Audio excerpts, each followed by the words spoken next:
Mladите da знаат како да се однесуваат кон природата, првата обука за придобивките од заштитените подрачја е одржана денес во Пехчево.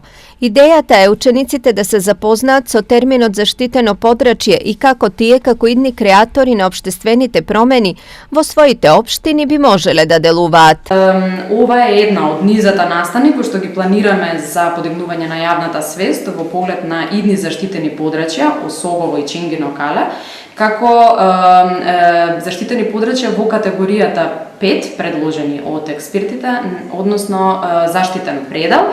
Во регионот се планираат уште многу активности, конкретно со рурални заедници, односно земјоделци, разни трибини, каде што повеќе и подетално ќе се зборува за начинот на управување на идните заштитени подрачја, за дефинирање на границите. Со ова учениците се вклучуваат во активностите за заштита на животната средина. И на овој начин се подига нивото на свест во однос на заштитата на природата на локално ниво, односно во нивниот регион.